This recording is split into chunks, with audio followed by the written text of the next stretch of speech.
Yeah, one big thing I really want you to remember is the interview is not a test. The Okay. interview is a way to get to know you and for you to display your best self. And that's where you have a tremendous advantage because a lot of the people you're competing with are like 22 years old. They've done literally nothing in their life, or they've done like maybe a mission trip, maybe they've done a couple things, but like you've had more life. You have a spouse, Right. you have a child, you speak a different language, you're from a different country. Like you're way more interesting than most of your competition. I thought you answered that one in an absolutely exemplary manner. I loved it. There was an example. You kind of reframed it to be positive. It was fantastic. Hello, Joshua. How are you? I'm doing well. How are you doing? I'm doing great. You ready for your interview? Sure am. Excellent. So this is going to be the individual interview portion. We'll do MMI shortly, but individual interview is basically just to get to know you a little bit beyond the application. So with that being said, can you tell me something about yourself that I would not know about you from reading your application? Um, well, I talk a little bbit about martial arts in my application and how that's been impactful in my life. In my application, I didn't really mention how through martial arts I was able to meet my wife and spend some time in Mexico. I learned Spanish meeting my wife after a competition in Mexico, and I have one daughter and a child on the way. I didn't talk about that in my application. Congratulations. Thank you. Anything to add to that, or was that your final response? Um, I'm not exactly sure what else that's not in my application I can talk about. All Um, right. So we are moving on then. It looks like from your application you have German citizenship, and you also mentioned your Spanish ability, which you rated as advanced. Can you tell me a little bit more about the German citizenship? yeah, so I was born in Germany. My father was from Germany, and my mother was from America. So I spent the first 4 years of my life kind of growing up there, and then when I was 4 years old, we moved to the United States. So German technically was my first language, but now I speak primarily English. I learned Spanish later on, and I got a certificate of proficiency in Spanish. And then I met my wife, who is a Spanish speaker. That she doesn't speak very much English, so we speak Spanish in the house. So Joshua, where do you see yourself in 5 years?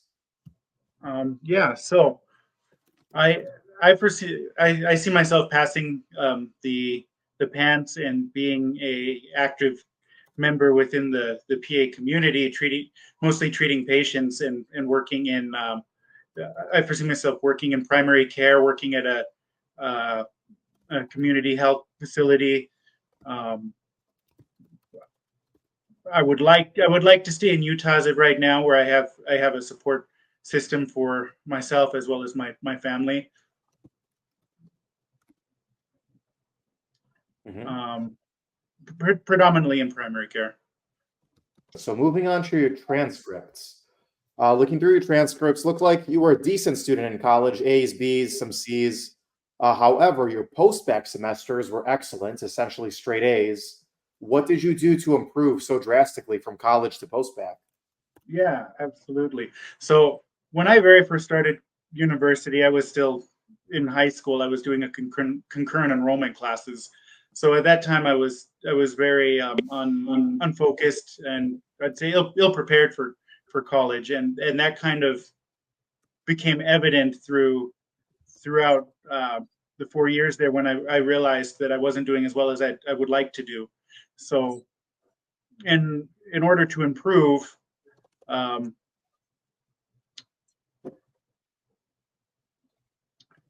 I I realized that what I was doing wasn't cutting it. So I've made a lot of sacrifices. I sacrificed a lot more time in order to dedicate to my studies.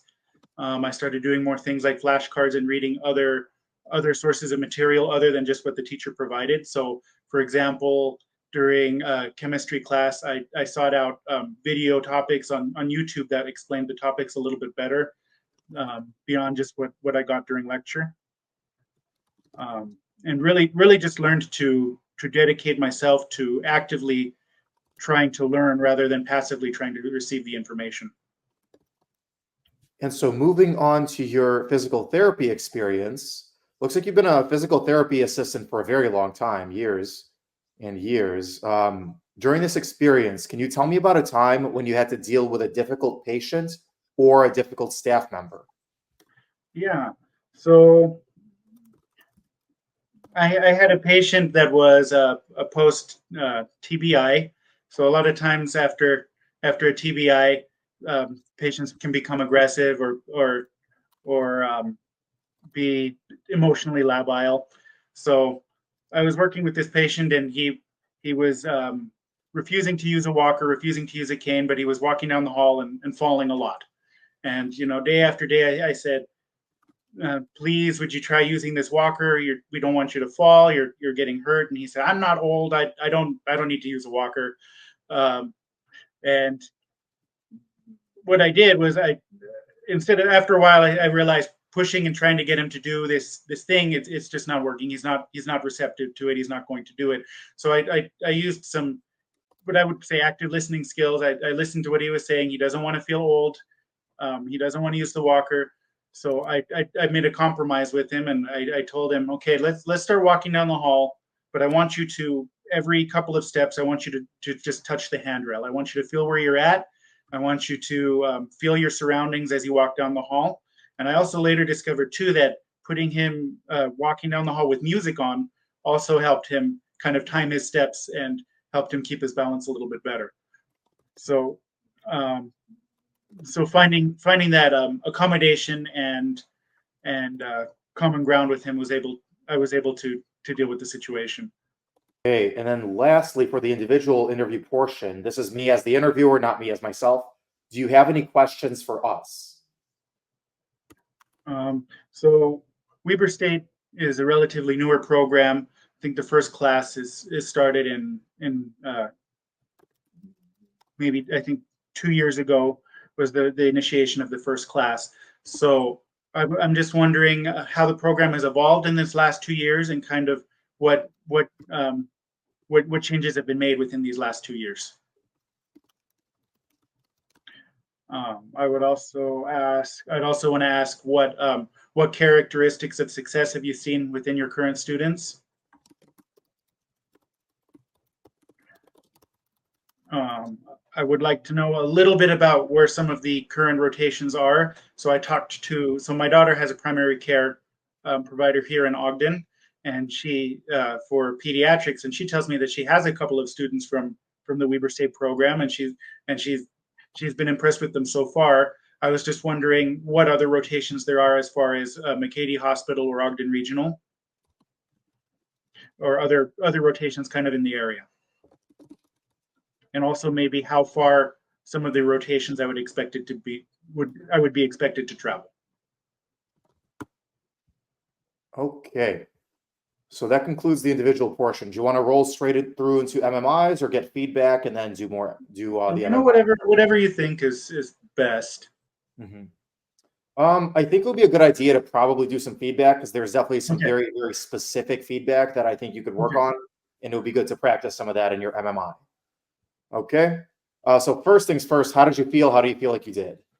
I get kind of nervous with the whole interview process. Sometimes I get asked a question and things I prepare goes blank, and my mind just kind of goes shocked a little bit. Hmm. But overall, this time, how did you feel? Um, I feel like somehow I'm not answering long enough. I'm feeling like I need to say more. Hmm. Okay. Did you feel like that on every question or just some of them? I guess only some of them. Uh-huh. Good, because that was my feedback for everything except for the second to last question. I thought you answered that one in an absolutely exemplary manner. I loved it. There was an example. You kind of reframed it to be positive. It was fantastic. The other ones, a lot, were just super duper short. You know, so let's actually share my screen very quickly. Is that something that you find yourself doing a lot of the time, just kind of cutting things short? I think so. Do you think it would be better to kind of share more about yourself and kind of be more memorable? Well, like that first one kind of hit me like what's not on your application, especially because like I feel like I threw so much of myself into the application that I don't know what wouldn't have been on there, you know? Mhm. Yeah. So one very common, I guess I can call it a mistake, is, and this is something that pre-PA people do all the time because we're good at taking tests, we're good students, and so you get a question and you think, I have to answer this question, and you treat this like a test question, and you're like super literal about it, and that's not the purpose of the individual interview. The purpose Okay. of the individual interview is to get to know you as a person and just be memorable. So something like this, tell me about something that I would not know from your application. You're going into logic mode and you're going like, huh, what did I not put in? How do I answer this question like logically? Whereas what we're really looking for is just something interesting. Even if you like started talking about it in your application, expand on it, Okay. you know? So the way you did it was actually really good. You were like, so I briefly mentioned martial arts in my application, but I probably didn't have, space to talk about how much it means to me, how much it like increased my confidence, blah, blah, blah. When I got started, I was kind of insecure and shy, and now I'm much less so. Also, through it, I met my wife. Like, beautiful story. You could have totally expanded on this much more. Okay. But I feel like you were stuck because you felt like, well, I mentioned this, so should I even be talking about this? Right? That's right. Okay. So let me kind of give you two options here. If you were the interviewer and you asked this question and somebody answered, in a very literal manner, and they were like, well, this was not part of my application, so here's one sentence. Or they were like, well, I know I talked about this briefly, but, and then they gave this like beautiful response that you're going to Mhm. remember. Like, which one sounds better? The second one for sure. Dear God, yes. Like, how many people, first off, how many people that you're competing with are in martial arts? Probably very few. How many of them met their wife and also happen to learn Spanish and they have a spouse and a child who speak a different language? Like, literally zero, right? So this is very, very unique, very, very memorable. You should not feel shy about sharing it. Okay. So you kind of use this question as a way to give us this really awesome information. You just kind of felt insecure about it, which you shouldn't. Does that make sense? Yeah, thanks. So do you feel like if given something like this, or even any excuse to talk about this, you'd feel comfortable kind of sharing a little bit more? Yeah, and even though I mentioned it kind of a little bit in my application, I like the way you framed it with I mentioned this a little bit in my application, but I didn't have the opportunity to really explain how much martial arts has meant to me over the Mhm. past few years and how it's really shaped my confidence Yep. and overall way I look at life. So I Mhm. didn't think of kind of framing it that way. Yeah.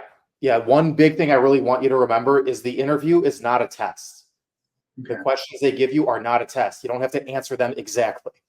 The Okay. interview is a way to get to know you and for you to display your best self and be memorable. That's it. That's your job. And literally Okay. all you have to do is just share the amazing stories that you already have. Right? Okay. Okay. So that's going forward, that's your mission. It's not answering the stupid questions, it's using the questions as an excuse to talk about the cool stuff that you've done. Fair? Okay. Cool. With that in mind, let's look at the rest of them. So that's probably the biggest reframe that I think will help you.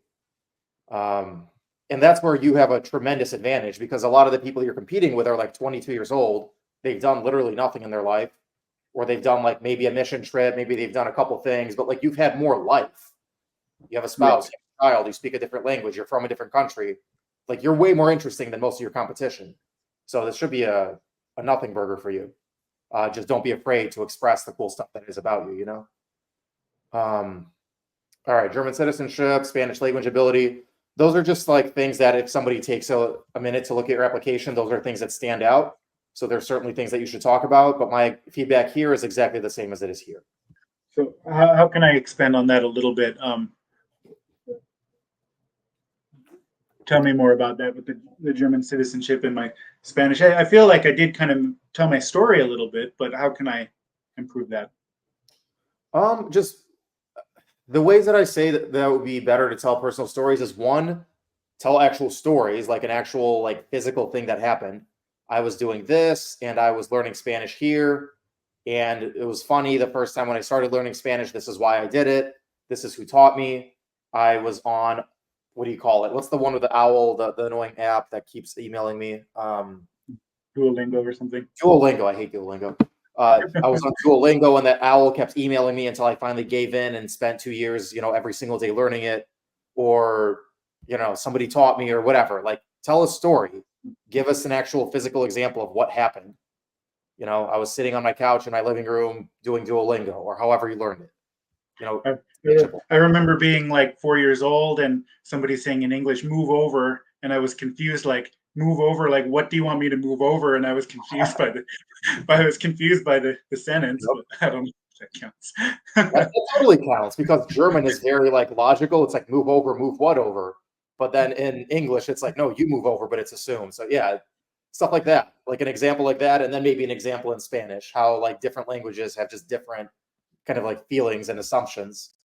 So yeah, that'll be a really good thing to discuss. Knowing 3 languages, that's unique. So yeah, I would definitely talk about that. Actual examples, how you met your wife, how you guys speak Spanish in the home. Like, that's all really cool stuff to talk about. Don't talk about everything. Don't give a lecture, but be less brief than this. And the other kind of shortcut, or the other kind of cheat code, is how things make you feel. They want you to express yourself. So talk about like a situation, and also how it made you feel, at least one descriptive term. So like, I started learning English and I was very frustrated. Or I started learning Spanish and I felt overwhelmed, like I just didn't understand. I'd never be a native speaker, blah, blah, blah. And then like it became really good years later when I became one. Right? Okay. Yeah. So how things made you feel, and something specific that happened. If you're telling a story, I want you to include at least one of those, and that'll just make your story way more memorable. So will they ask you these exact questions? Probably not. But these are things that I want you to have in your story bank to be able to pull out and apply to any question that they ask you. Okay. That's the reason I kind of harped on these 2 questions. This very typical interview question. Basically, there's kind of no wrong answer as long as you include working as a PA. Someone has literally said, "Oh, I see myself using PA as a stepping stone and going to med school," and that's probably like the only answer that's wrong. Like, don't do that. Even if it's true, just never ever say that. No, like, I want to be a PA. So this was a good answer. This is fine. This got kind of boring. I'd probably talk about why you want to do this thing. Why do you want to work in primary care? Why community health facility? This I'd probably use sparingly.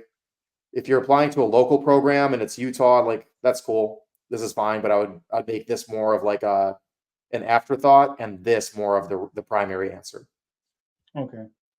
But also like, why do you want to be in primary care? Why community health? Okay. Yeah, because like also I know that's another question that comes up, like why do you want to be a PA? So I feel like I compartmentalize too much those answers, right? So like I think, okay, why do I want to be a PA is in that box, and then this is the where do you see yourself in 5 years box, and I don't think to throw that in there. Yeah, I would throw it in, because even if why do you want to be a PA was on their list and you already answered it, essentially, they'd be like, well, actually, you kind of answered this, and then they'd skip it, or they'd go on to something else, and they would actually appreciate that. You don't want this to be, again, a test. Okay, I answered A, I answered B, I answered C. You want to make this conversational and personal. So like, where do you see yourself in 5 years is essentially the same question as why do you want to be a PA?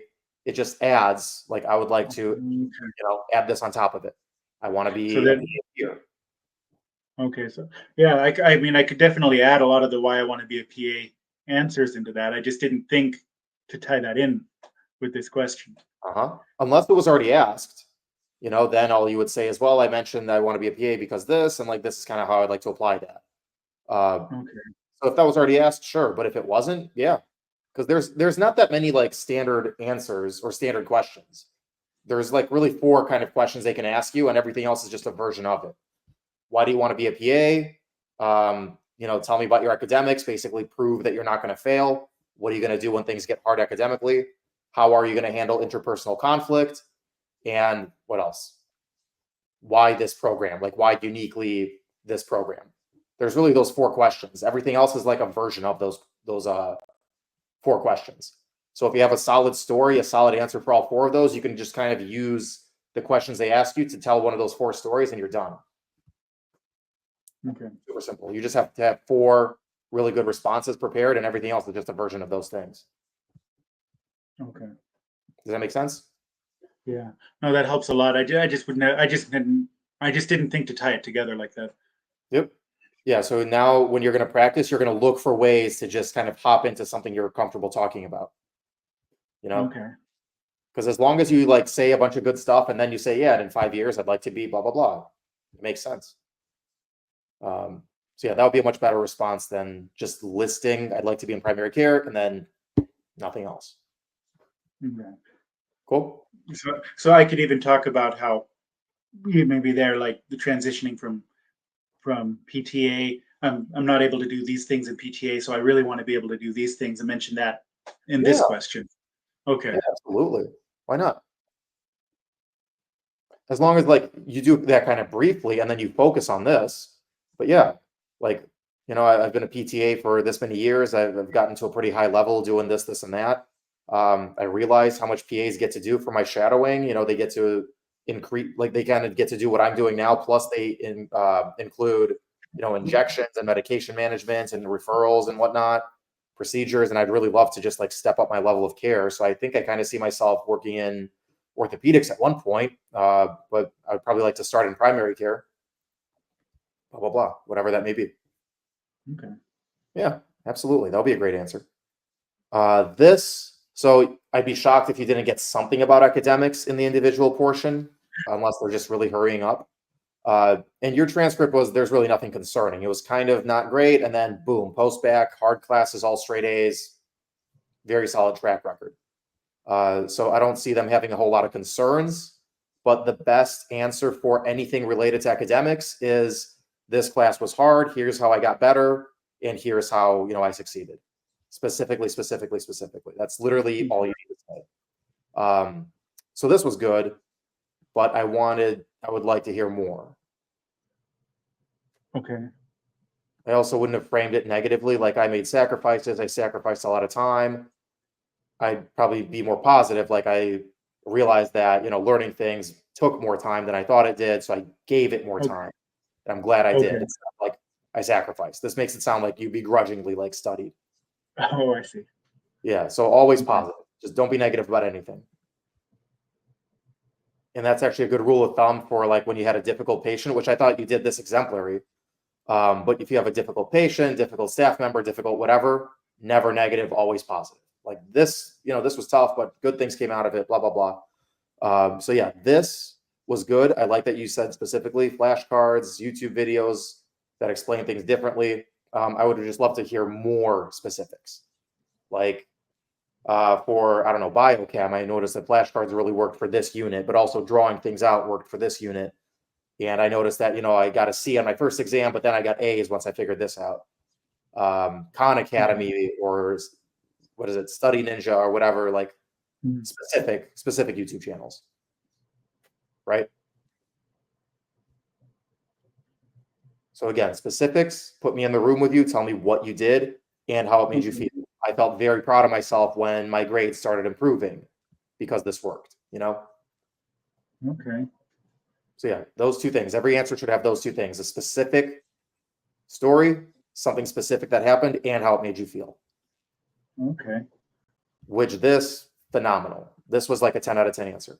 Do you see how your response had all those elements that I talked about?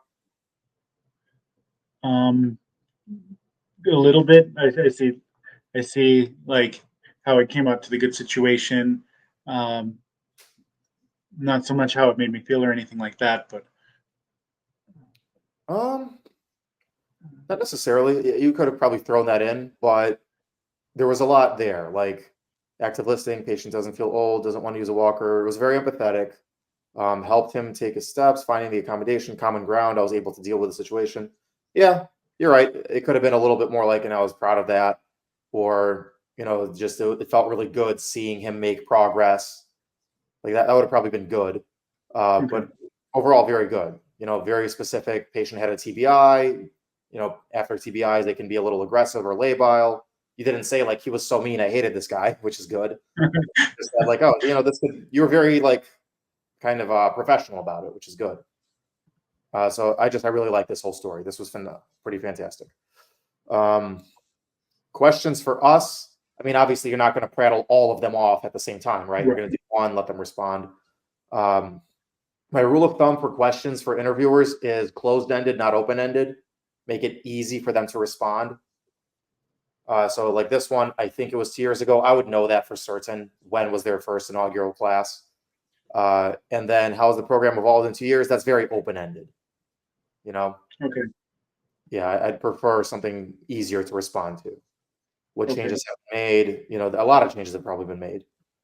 I would probably say, what's one change from the curriculum or one change made to the curriculum in the last 2 years that you think is a good change? One change. Be very specific. Okay. Something like that. What characteristics of success have you seen in current students? Good question. I'd probably be, again, more specific. Where current rotations are. My daughter has a PCP with a Weber State program. What other rotations y'all have? I don't know. I don't know if I would have necessarily said that. I definitely wouldn't say this. How far the rotations are, I wouldn't. That almost seems like you're getting ready to complain about how far they are if they're far, and like you want to be easy to work with. If they have to send you to freaking California, I don't care. You're going. So I would not really say this. Some things that I thought of just reviewing their website, because this is a really interesting program. I actually really want to reach out to their leadership and interview them, because this is really, really interesting. It's a very, very small cohort. I definitely talk about that. Emphasis, this is cool. I've never seen this before. They do 3 months in primary care and 3 months in internal medicine.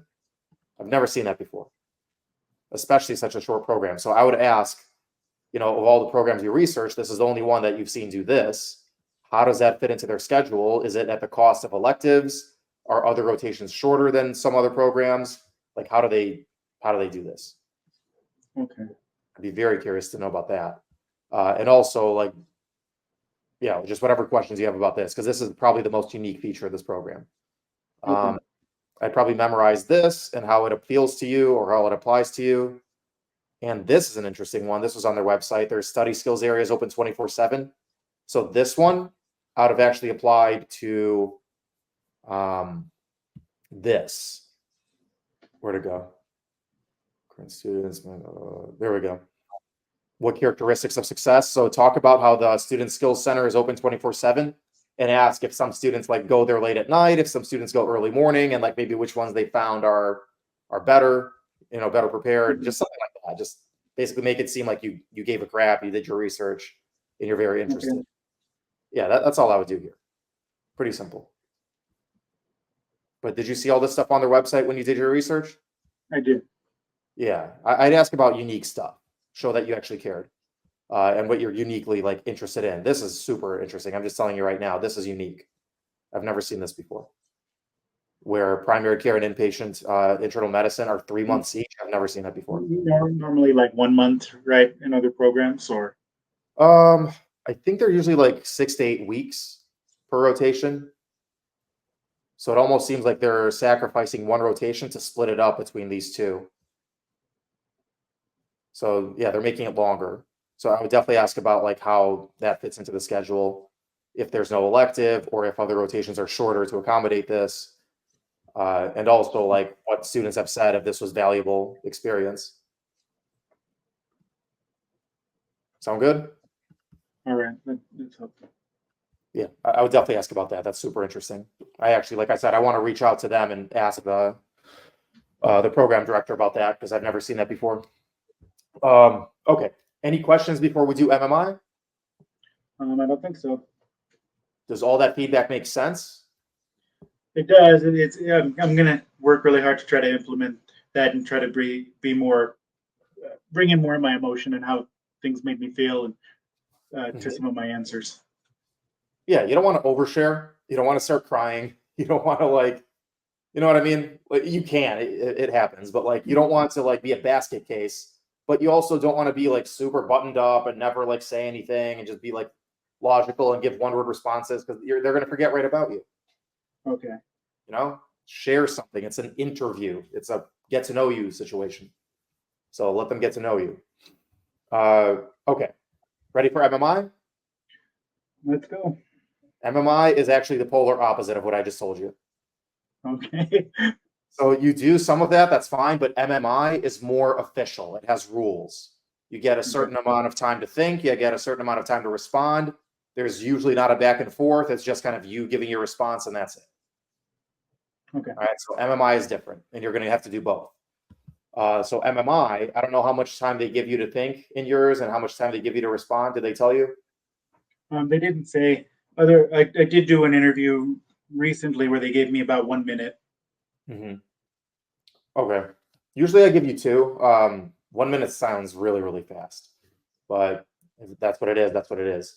Usually I give you 2 minutes to think and 5 minutes to respond because it's somewhere around there. 1 to 2 minutes to think and 5 to 8 minutes to respond. So that's what we're going to do here. 2 minutes to think and 5 minutes to respond. So what we're going to do is post it in the group chat right here. Okay. Or actually better get the private chat. And you'll get your question. I'm going to take you off the camera. And then in 2 minutes, I'll bring you back for your response. Okay? Okay. All right. So MMI portion. First question should appear here. We'll give you 2 minutes and we'll bring you back in 2 minutes. Hello. Welcome back. Hello. Can we have your response, please? Sure. So I had the question of what is your favorite color and why? This is a little bit of a difficult question because I like all of the colors depending on what the thing is. So certain things that maybe want to be one color, whereas something else I definitely wouldn't want to be that same color. But overall, I decided on the color of green, and my reasoning for that is because to me green represents a calming tone. It makes me think of nature and trees and going out maybe to the lake. Like a mossy green water or something like that. But like I said, everything kind of is the color that it's supposed to be. So where I may want my trees to be green, I don't think I'd want or maybe even like my clothes to be green. I don't think I'd want to go and look and see something that's not supposed to be green, looking sickly or something like that. But another thing I like about green is that it tends to be kind of a gender neutral color, and it's not associated with being like male or female. I can wear green shirts, or anybody else can. I think to me, it represents like a sort of like a healthy. I mostly think of nature when I think of green, so that's why I would stick with the color green. All right. Thank you for your response. We'll bring you back in a couple minutes for the next one, and it should be appearing on your screen right now. Welcome back. Can we have your response? All right. So in this situation, I have an 18-year-old female. She had a bloody nose, which caused her to lose a lot of blood. Although I stopped the bleeding, the blood loss has caused her to go into a coma, and she is likely going to die if she doesn't receive a blood transfusion due to all of her blood loss.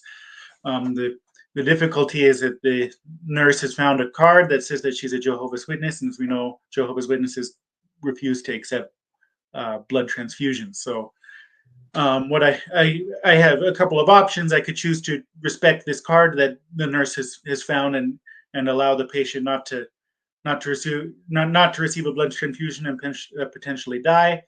I could go ahead and push a blood transfusion, which may be against the patient's religion and the patient's wishes, and may violate what they want for themselves.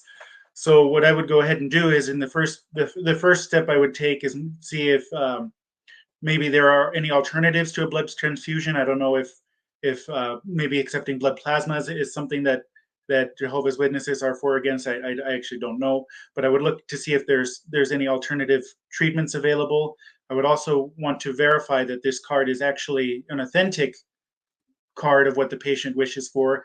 Maybe it could be something that that's just handed out like a flyer or something, and maybe it's not actually an actual stated wish. So I'd want to make sure that her records are looked up, and we can verify. I think if I can't verify that the card's actually authentic, I would want to reach out maybe to a family member or a husband and see if I could maybe verify that information. And if I can't, I think I would go ahead and proceed with life-saving measures until I can really prove that it's an authentic card or authentic wish. All righty. Thank you for your response. Your next one will be appearing on the screen momentarily. Welcome back. Hello, hello. We have your response? So do I speak to you as if you are Mrs. Jones, or do I Yes. speak as if I'm talking to Mrs. Jones? Yeah, please. Okay. So I'm assuming I've already, because it says she's adamantly refusing, so I've already told her what the results of her cholesterol levels are, Mhm. or so Mrs. Jones, I understand that you want to do herbal pills, and you're not interested in taking any statin medication for your cholesterol. That's right. So I just wanted to ask you: is there any reason you have against taking statin medication? Is there any holdup or anything you're worried about? Yeah, my neighbor got started on a statin and now her legs hurt so bad she can't walk. Okay, I mean, um, normally that's not considered a side effect tied with the statin medication, but the reason we want to take a medication in order to improve the cholesterol is because there's a lot of risks with having high cholesterol levels. So it could lead to things such as stroke, which can also cause you not to be able to walk. So it's really something we want to be able to to control in order to prevent um, higher worse problems down the line. Has your friend who's taking any herbal medication, did they have high cholesterol also? Yeah, she's on a statin for cholesterol. She's on a statin for cholesterol, and um, and their herbal pills are specifically for cholesterol. Have they been uh, marketed for that reason, or? So my friend is on a statin, her legs hurt and she can't move because of it. I don't want to take a statin. I would rather do something herbal. Okay, I'd say we could go ahead and give that a try, but I want you to realize that there is the risk of having, from those high blood pressure or high cholesterol level values that I'm seeing, there are these risks associated with that, that I wouldn't want to happen to you also, that could lead to pain and not being able to use your legs also. Um, there's a few other alternatives that we can try to reduce the cholesterol, such as diet and exercise. The uh, we can also try the herbal pills and see if that plays a role. Would you be interested in, maybe if that doesn't correct the problem, would you be interested in maybe trying something else afterwards? How much weight do I got to lose? Um, that's a good question. I don't know what your current weight is. Um, um, and I also don't know what the recommendations are. But let's go with try to get your BMI down to X level. That's within your no longer obesity range. And I feel like if we start doing a little bit of diet and exercise, that we could probably also consider lowering. We could also considerably lower your cholesterol levels. Maybe would you be interested in trying physical therapy? Physical therapy for cholesterol? Yeah, so you can work on different cardiovascular uh, routines, and maybe learn some good ways to have good exercise habits, as far as pushing to a target heart rate, and I feel that may be a good way that we could avoid some statin drugs and still get your cholesterol down to a more safe range.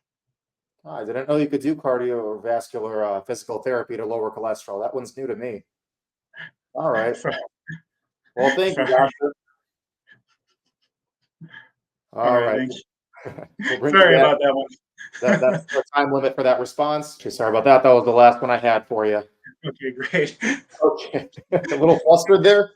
A little bit. I'm not super knowledgeable on cholesterol No, to no be. one's expecting you to. This is not like an OSCE. This is not like any sort of a clinical exam. It's literally just to see how you would act. That's all it is. So yeah, I wouldn't worry about like not knowing things clinically at all. That's not Okay. what you're expected to be at this point, at this moment. Okay. How did you feel on the MMI portion? I feel okay. Maybe the last one kind of killed me, but Okay. maybe a little bit brief on the first two, but I don't know what more I could have said. So Hmm. Let me pull up the responses here just to remind both of us of what you said. Just kind of very briefly summarize them. So favorite color and why? Are they going to ask you this? Very unlikely. Are they going to ask you something silly like this? Like, what's your favorite car? What do you bring to a dinner party? Tell me about your best friend. What does success mean to you? Just random, super random questions. If they want to have fun with it, maybe. The main thing about stuff like this is get ready to answer a question there's no way you can prepare for. yeah, actually, they did do a Kira talent assessment before this interview, so I had to do like video responses a little bit, and they Mhm. did ask one like how many trees are in the Amazon rainforest was one of it, and of course, I have no idea off the top of my head. So they did actually for this school have something kind of similar to Yeah. that. I mean, it's obviously there's no right answer to that because your right answer now might be wrong in 2 days when there's a new tree. Like, who the hell? There's no right answer. It's just to see how you are as far as like handling a situation that you're definitely not ready for. Right. So with something like this, I would practice answering very random questions Okay. and try to kind of take a second to compose yourself, gather your thoughts, pick one thing to talk about, and go with that in a kind of organized fashion because this was definitely all over the place. Would you agree? Do you think this was a little bit all over the place? Okay. So how can I focus that a little bit better then? Well, like I liked how you started. Difficult question, which obviously it's kind of not, but it's funny that you said that, which is fine. But I would choose green. It's calming. It makes me think of nature is going out by the lake. Okay, I like where you went with that. Then you kind of went like I don't know where the heck you went here. And when I think of green, I think that it's good on trees, but not like something that shouldn't be green because then it would make me think it's sickly. And then it's also gender neutral, like fine, but like where are you going with this? And then green represents. I was trying to fill the 5 to 7 minutes because I didn't want to be too brief, but I didn't know what to say. So Yep. Yeah, I'd probably pick like one thing. Or if you're okay. picking two, then at least explore those two. Don't just like Even if it's a brief oh, answer, even if it's what? even if it's a brief answer. That's fine. Okay. I wouldn't go all over the place, Okay. right? Like this one was funny. So what I said here, um,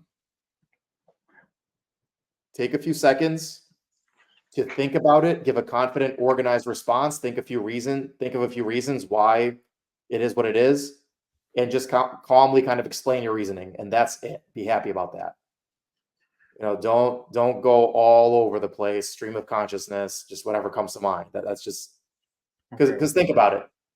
Think about it, going to your provider. Do you want them to act that way? Okay.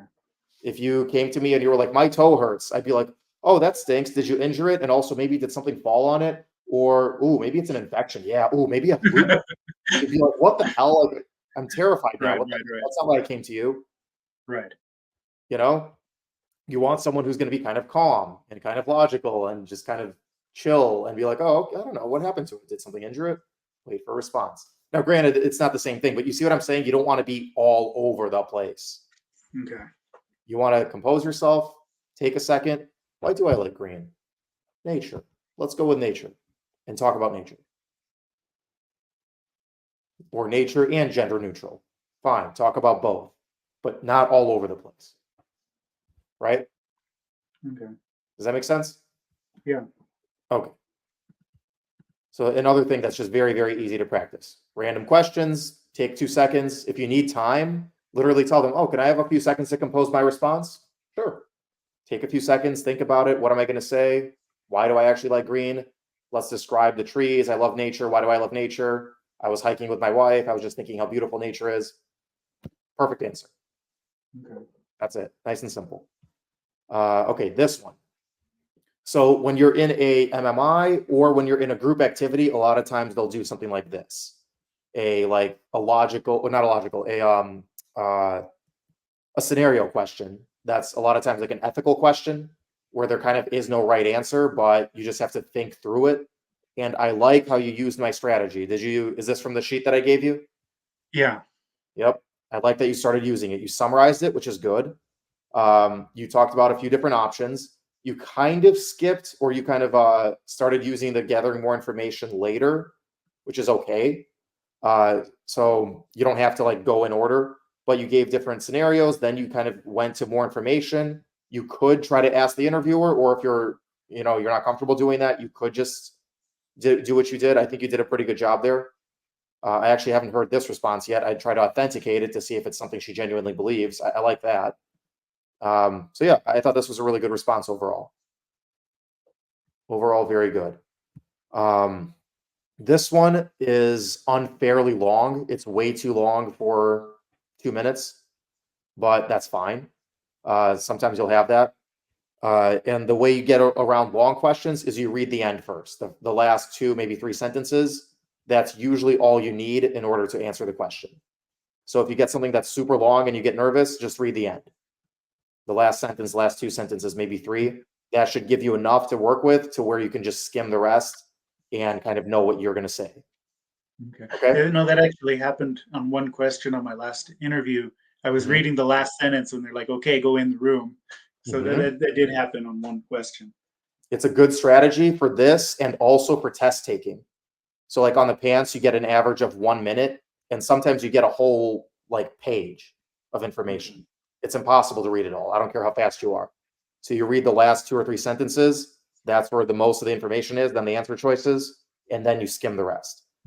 So that'll definitely save you on the pants, if not in the interview. So that's definitely a good thing to do if it's like super long and you get nervous that you can't read fast enough. Where are we? But this, I like that you kind of confirm, like, okay, am I really pretending? Because a lot of people just ignore this. They just say, well, I would do this or I would do that. I like that you confirmed. You were like, am I talking as if I'm talking to Ms. Jones? And the interviewer can say yes, or they can say, no, don't worry about it. Right? Okay. So it's good that you started following instructions. I like that. Here, I mean, it was okay. It kind of showed a little bit that you didn't read the whole question very much because you were like, just some of the information wasn't really plugged in. You were like, oh, is your friend on herbal pills? I was like, no, my friend is on statins and her leg hurts because of that. Okay. So but it's okay. Like, it was a lot of information. I get that. So yeah, this was basically just to see how you would act and like how empathetic you are. That's essentially all this is. Okay. But yeah, not too bad.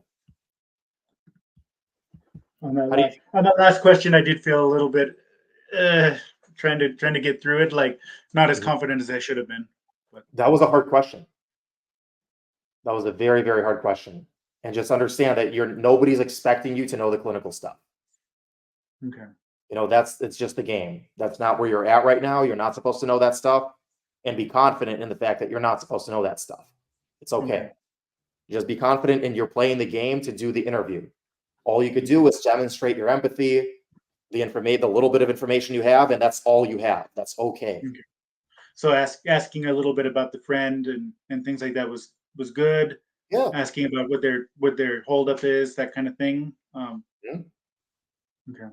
Yeah. Like, Ms. Jones, why are you concerned about this? Here's what could happen. Risks of high cholesterol could lead to heart attack and stroke. That kind of thing. That's okay to do. Okay. Yeah, the physical therapy thing was interesting. I've never heard of that. But I was just grasping at straws for maybe an alternative.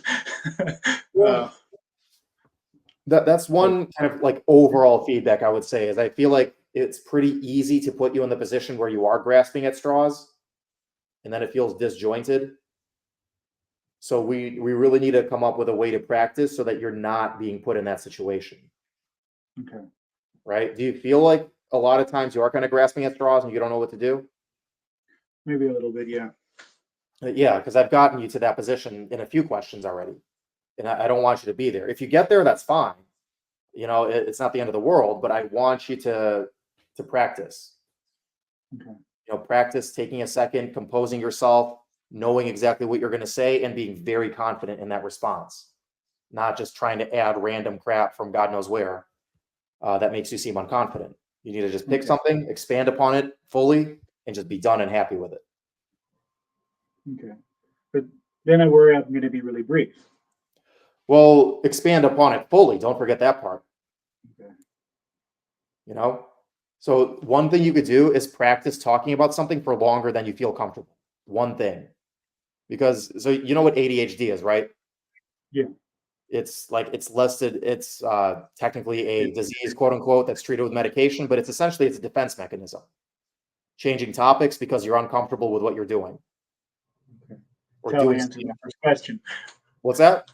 I said it's how I answered the first MMI question. It's how you answered a lot of them, Okay. you know? And are we going to treat ADHD before this? No. But that my using that as an example is switching topics to avoid talking about something you're not comfortable talking about is not a good strategy. Okay. You need to practice staying on topic and being comfortable, just like expanding upon it. One way you do that is you force yourself to do a 1 minute lecture on everything. For instance, I've done this a few times. If people watch these mock interviews on YouTube, they'll see me going, okay, give me a 1 minute lecture on bricks because I just saw a brick house. I thought of it randomly. Go 1 minute on bricks. Bricks are often used for building houses because they're strong and durable. Mhm. The lesson goes that a straw house will be blown over by the wind, but if you build your house out of bricks, it's going to sustain and last you through the years. And traditionally, that's why bricks have been used for such a long time, is for that strength and resistibility. Uh, One other thing about bricks is they can come customizable to any shape or color that you'd like. You can make your house be out of bricks, but it can still be a red house or a blue house. And you can have different patterns, such as like a rock pattern. It doesn't have to just be square. You can make circular shapes out of bricks as well. 14 And more that's seconds. that's all I got. No, you don't know Um, it's not. 14 more seconds. okay. Um, The nice thing about bricks is you can use it for more than just houses. You can use it for roads and for uh, walkways, um, walls, Okay. such as fences or like walls around a perimeter. Okay, good. Now you have 5 seconds. Give me a summary of everything you just said. Sorry, you cut out there. Oh, sorry. Now give me a 5 second summary of all the points you just made. Yeah. So 5 second summary. Bricks are strong and durable. They can be customizable to different shapes or colors, and you can use them for many things, such as houses or walls. Boom. Do you just know a lot about bricks, or was that pretty easy for you to come up with? I don't know a lot about bricks, no. So Okay, let's repeat that same process. Give me a 1 minute lecture, including the 5 second summary on Barbie dolls. okay, so start with the 1 minute one. You So have 1 minute, including that 5 second summary, to give me a lecture on Barbie okay. dolls. Barbie dolls are a toy that can be played with by many children, mostly girls, but also maybe some boys can play with them too. They are uh, commonly used for things like mock life situations, playing house and dressing, using them to act out scenarios that maybe the child wants to explore with their everyday life. Um, Barbie dolls come doing many different activities. There's Barbie doll that's a scientist Barbie doll. There's a Barbie doll that's a astronaut, um, and they are relatively inexpensive, so that they uh, they make for a good gift during the holidays for young children. That's all I got. Summary. 5 seconds Okay, so summary. Barbie dolls are a universal toy that can be played with by children, male or female. They they do many different things, such as astronaut or scientist. They're cheap and can be make for a great Christmas present or something. Okay. Good. Last one. And I'm going to challenge you to do two things in this one. Okay. Yeah. So still it's going to be a 1 minute summary. Or sorry, it's going to be a 1 minute lecture. There's going to be a 5 second summary at the end. And you're not going to say anything like, that's all I got. Okay. You're going to confidently be done. You're going to wrap up the response and you're just going to look at the camera like you're done. Okay. You're going to do that. One other thing you're going to do is you're going to either talk about how something made you feel or a personal example in your response. Okay. Like we talked about before. And real quick, is that something that I could have added in the MMI? Because I also wasn't sure. Yeah. Like, okay. Absolutely. Now, if it's more like situation-based stuff, you don't really have room or time for that. That's not really what it's for. Right. But if it's something about you, sure. Okay. Okay. So we're going to do a 1 minute. This is going to be your last one. A 1 minute lecture, including the 5 second summary on the topic that I'm going to just randomly pull out of my butt. You're going to give me one portion of it about something that you feel, or a personal example, or both. You're going to wrap it up and you're going to just be confident about it, and that'll be it. Okay. Give me a 1 minute lecture on tiki men. Okay.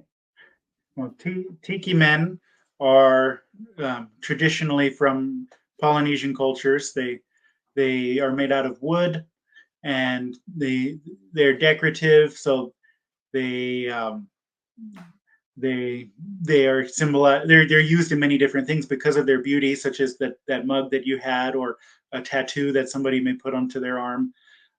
Traditionally, it's used to symbolize the Polynesian culture, and also can be used in references such as food, or Hawaiian food or island food. The last time I saw a tiki man was when I got um, a Hawaiian dish with a Polynesian friend. To summarize, tiki men are symbolistic of the Polynesian culture. They are decorative, so many people will use them for mugs or tattoos. And I last enjoyed going to a Hawaiian meal with a Polynesian friend. It is the last time I saw a tiki man.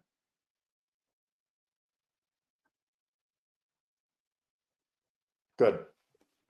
All right. And I held that silence there at the end to see if you would start breaking and being awkward in the tension, which you didn't. So that's good. Good. Okay. Much better. Much, much, much better. And so that third one, do you feel like it was better overall? Yeah. Okay. And as you watch this back, when you watch the recording, I want you to see your body language and just your vibe getting more confident as we went along in those examples. And what I would actually like even more, if you keep practicing this, because I want you to practice this, not an exaggeration, 100 times before your interview. Okay. You're going to be stupendously shocked how much more confident you are, even after like 20 times. Right? 100 minutes. Can you give me 100 minutes? I can. 100 minutes. You're going to be so much more confident, and you're going to do the same thing every time. The 1 minute lecture, you could move it up to a 2 minute lecture. I don't care, with a 5 second summary and something that, was a personal example and something that made you feel something. The reason for that is, even though the third one was really, really good, it was still kind of like logical, dry test question mode. I want you to go in like relatable, personable, someone people like and trust mode, and that comes with sharing feelings, right? So if what you would have said was like, and the last time I saw a tiki man, I was actually with a Polynesian friend. We were having a Hawaiian meal. And man, it was the funniest thing that he said. His name is Togo. And he's like this big guy. Polynesians are big folks. and he's like, I'm pretty hungry, but I don't think I can eat that much. And he just had this tiny piece of rice, and it was like a tiny little plate of rice with this big togo, and I just thought it was the funniest thing. I laughed for 30 seconds. He couldn't figure out why. Just something like that would have been like, man, that's cute. You know what I mean? Okay. It's a different look people give you instead of like, yes, logical, 1 + 1. And it's like, Togo. Which one do you think they're going to remember more? The Togo. Dear God, Sure. yeah. Nobody who's gay gives a crap about science as much as we care about people. If we wanted science, we'd be PhDs or maybe MDs. We like people. So first things first, get very comfortable being organized with your thoughts, picking something, being confident about it, and summarizing it. Once you're super confident with that, throw in those other two that set you apart. Okay?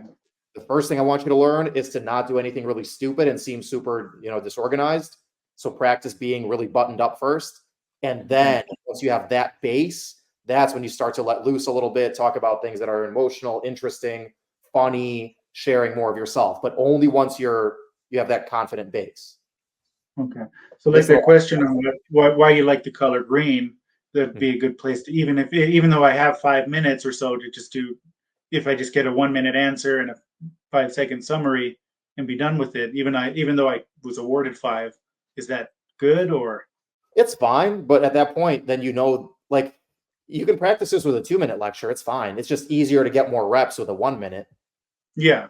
Once you've gotten a bunch of reps with the 1 minute, you're more confident and you understand what 1 minute feels like, and you can be like, okay, I'm going to give this one 2 minutes. Or I'm going to make this a 3-part thing, and I know it takes me 45 seconds to a minute to do each part, so I'm going to make this a 3-part thing.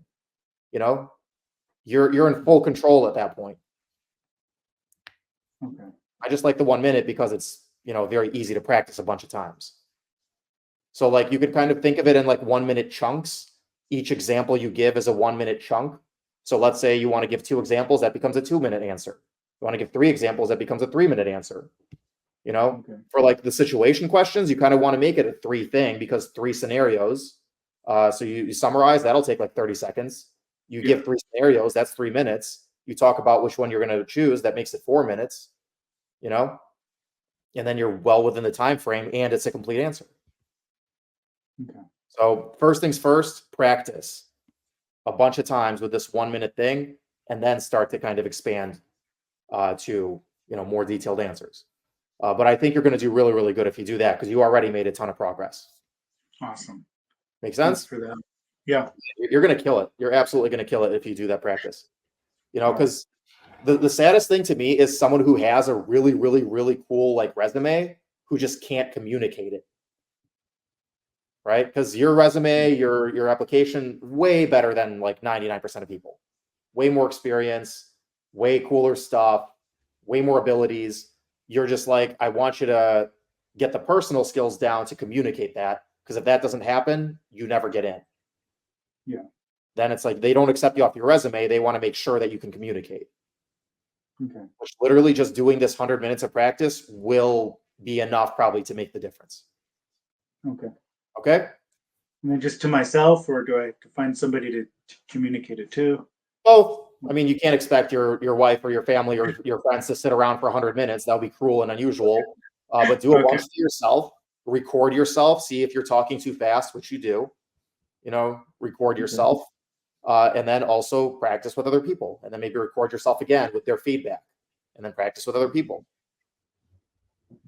I did both. So that's what I would do. I want to see what that UPS truck is delivering. Anyway, does that make sense? Yeah. Cool. Okay. I'll practice that. Any burning questions before I let you go?